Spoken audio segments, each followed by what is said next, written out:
my goodness. Talk about an absolutely blistering hot day today. One of the hottest days I've ever filmed in.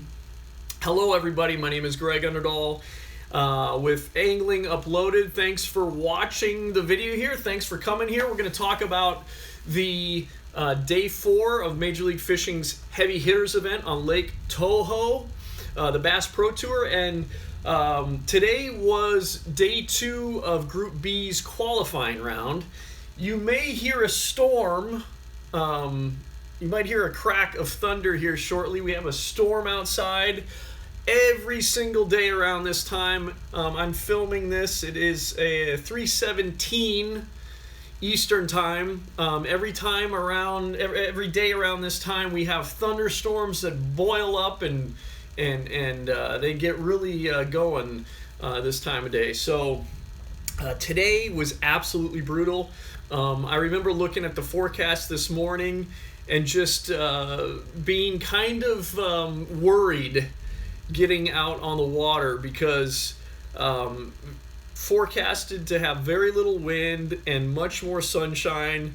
We've been lucky these past 3 days to have more cloud cover. Today we had very little cloud cover until the end, and it was just one of the toughest days I've ever filmed in. I think it got up to 98 and super humidity. Florida this time of year in the summer is just crazy humid. So I was paired up today with Keith Poche, and I've worked with Keith before. Gosh, I remember like way back in the beginning of Major League Fishing, maybe the second or third season. Sounds about right. Second or third season, working with Keith for the first time. I'll be honest with you, when I first met him, when I first was in the boat with him, I'm like, I'd never heard of Keith before, so I didn't really know what to think. But as I've gotten to know him better and known his fishing style, the guy is a scrapper. I mean, he's actually really made a name for himself in Major League Fishing.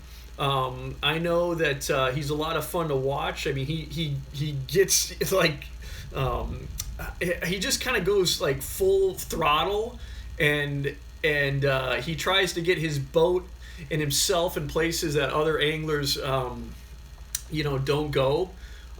There's a few guys that like Defoe has the same kind of style as far as getting way back into thick stuff.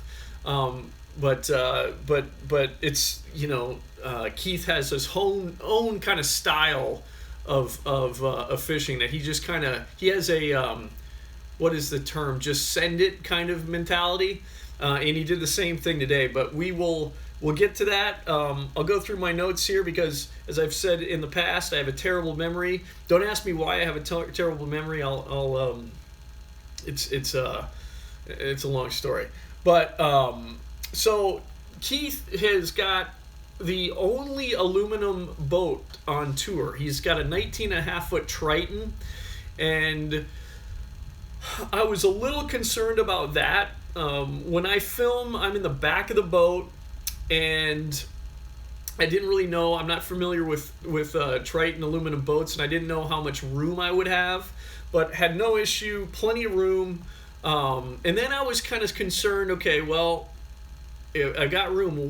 How is this boat gonna ride if we get into some waves or anything? Well, that wasn't an issue today because unfortunately, as far as the heat factor, there was no wind. But the good part is that I didn't have to experience any like a bad boat ride or anything. And it's basically just because aluminum boats are lighter. They don't handle rough water as well as a fiberglass boat. We went over some waves, and you could tell immediately, some boat wakes. You could tell immediately the difference between aluminum boat and a fiberglass boat. Aluminum boat just sits up higher on those waves and just kind of, slaps the waves, where a fiberglass boat just kind of plows through them, and it's just so heavy they don't affect a fiberglass boat as much. And you kind of feel it shake and vibrate with a aluminum boat more than you would a fiberglass. But overall, I was actually very impressed with the that 19.5 foot Triton. It's laid out really well, and it was. I really didn't have any issues filming today in it. One thing that's really funny. So when we're doing a live show, I've got communication in my ear. I can't talk to the truck in Tulsa, the studio. I can't talk to them. They're based out of Tulsa, Oklahoma. We're here. It's fascinating, the technology, but we're here in Kissimmee, Florida. Actually, Celebration, Florida, to be exact. But I'm hearing them direct the show, what cameras they're taking. I'm camera 8, so they tell me camera 8 coming to you, camera 8 we're on you. So then I know to be really steady and make sure my camera's framed up right. I'm just ready to go when they come to me. But one of the funny things is you'll hear the director, compliment a great topwater strike or something like that, or just great camera work. So as all, cameramen are human beings, we want to make the boss happy, okay? We want to be recognized for our work. And so this morning, Keith was on a topwater bite with this new Berkley. It's called a Bullet Pop. And by the way, I'm really, really impressed with the. I haven't used them yet, but I've seen them used a lot. Excuse me, I am so dehydrated. I need to get. Look where I went again. Oh God, I'm so dehydrated. I've been very impressed with Berkley's hard bait. So Berkley has a new popper out called a Bullet Pop, and that's what Keith was using in the morning. And I believe he caught 3 of his keepers today. He caught 3 keepers today, all in the first period. So he let's see, he was using that Bullet Pop. There was a little creek coming in, and if I'm not mistaken, he caught most of his fish right there in that little creek coming in on that Bullet Pop. But I want to make the guys in the production truck back in Tulsa, Oklahoma, I want to get praise from them. So, and I'm, first of all, as a fisherman, I love a great topwater close-up strike, So I zoom in all the way on this bait coming, popping across the surface. And then I also put what's called an extender on, which basically doubles the magnification. So it goes even closer into this Bullet Pop popping, right? So it's like taking up, this Bullet Pop's just taking up, a lot of the screen, And when you're zoomed in and have the extender on, it's really hard to keep a steady shot. So I'm really working. I'm hoping there's going to be a fish, come up and hit it, and then one busts it, right? And I'm like, I got it. So I'm steady on the fish. I get a good jump and everything, and I'm recording it. And what's really cool about the technology of doing these live shows is that they're able to record everything even while they're on another angler. So let's say another angler's catching a fish or is doing a good talk or something that they just don't want to cut out of. They can save my fish catch sequence and play it right after, okay? So I'm getting all this, and I'm like, oh, they're gonna love this, right? So they take my shot, and I'm hearing it play out in my ear, because I can hear everything. I can hear how the live show's going in my ear, and hardly a word about how great I thought my shot was. And it was really deflating. Not really, but it is funny how it's like one of those things. I really want to make good TV, and I want to make them proud of me in the production truck.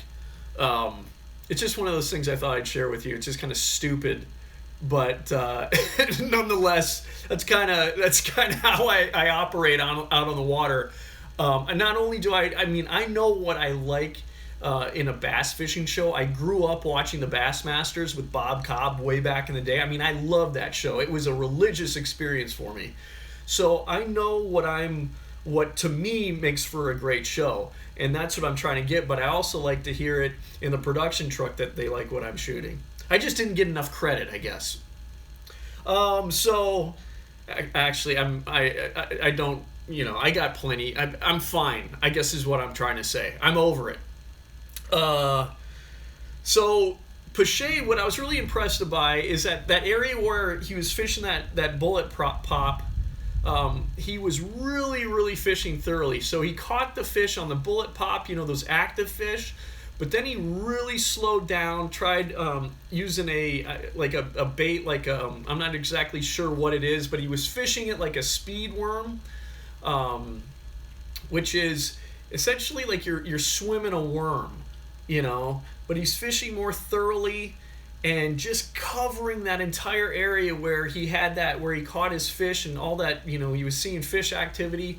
He just didn't want to burn through an area, and I think that's really key, especially if the fishing's going to be tough, to really just, if you've caught fish in an area, you got to really just slow down. I mean, fan cast the entire area and just soak your bait and grind an area out, because there's so many fish in an area that aren't that don't just bite easily, that you really have to take your time with.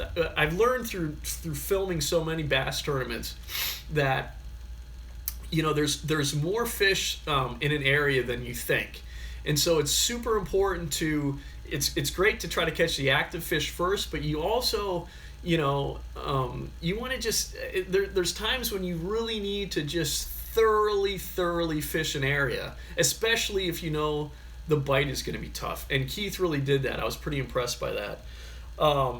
The other thing, so I was telling you, Keith has got this reputation as just like a send-it fisherman. I mean, he'll just take his boat into the far reaches of an area where you don't think a boat's going to be able to get to. And he did that today. This vast vegetation field, I'll call it, he saw in the back that there was like this opening that he thought that could have some fish in it. So all of this emergent vegetation and maybe 25 yards away, maybe not that much, 15 yards away, he could see an opening in it that he thought that maybe he could catch some bass in, and he was right on the cut line. So they only take the top 20 today. They cut it to the top 20 to make it to the knockout round tomorrow. So he was right on the line, and all he needed at this point, this was I think the second period, all he needed was one fish to get over into the cut, or over the cut, so make it in the top 20. So he saw this opening. I'm about to pass out. I need some more. This is Coca-Cola, not good for me. Sugar drink. He was like, okay, this area's probably not been fished before. I'm gonna try to get back in there. So he takes his boat, cranks up the big motor and plows it in as far as he could go, and then he starts push poling. And you could never do that. I don't think he would have been able to fish this area if he was using a fiberglass boat. But because he was using an aluminum boat, he was able to fish it. And unfortunately, and I know the guys back in the production truck are really, really hoping that he'd be able to catch something out of this, because we filmed all of it. They got it all on live, him getting way back in there, and it just would have been an awesome payoff if he was able to catch anything.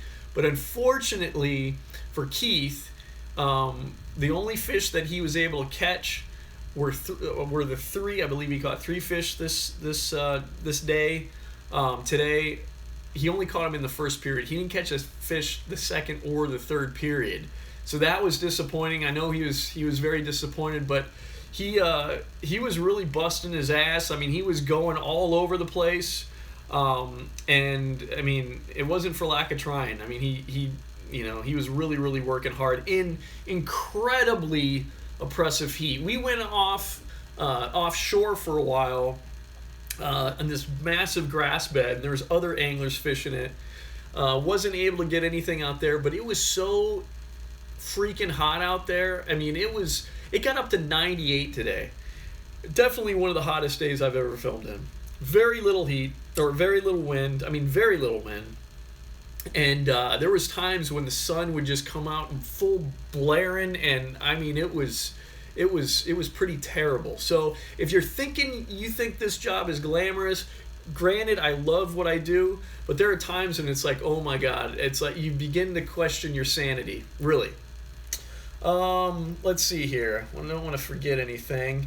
So what I've been doing for these Bass Pro Tour events, I have to. What I do is like when I first arrive at the event site from the airport, I go to Walmart and I pick up. Did you hear that? I have a very loud computer, so maybe you're hearing that too. But that was a good crack of thunder right there. So when I do these events, I need to kind of furnish all of my food for the week. So that means breakfast and then my lunch. I've just been going to fast food joints for dinner. Terrible, but that's what, that is what it is. But what I've been getting for my lunches, and I got it. This is a pro tip of the week right here.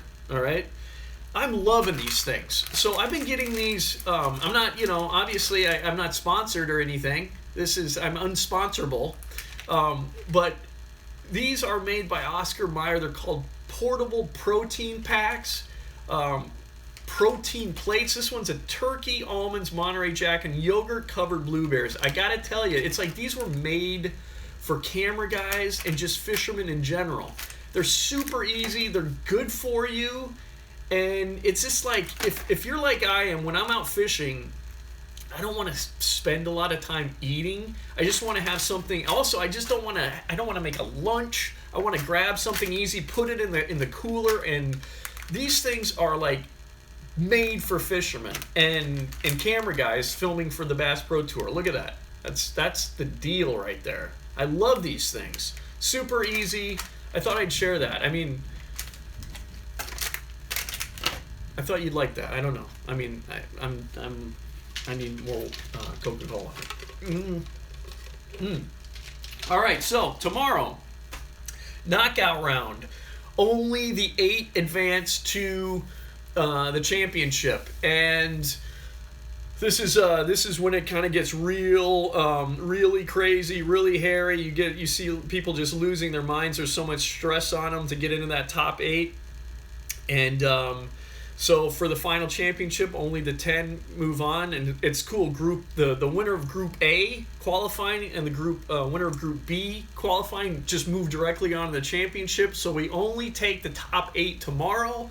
I will be with Mark Davis starting out, so check it out, MajorLeagueFishing.com, MLF Live, and make sure you watch that. If you see Mark Davis, that's me filming. Alrighty, and if you enjoy Angling Uploaded, what we're doing here, I say this every time, you probably get sick of it if you watch a lot of my videos, but it is important. Please subscribe, like the video if you like the video. Support Angling Uploaded by subscribing, hit the bell icon, and hit notifications. Make sure you're getting all our notifications so you don't miss any of our content. I will see you tomorrow, and hopefully it's not going to be so hot.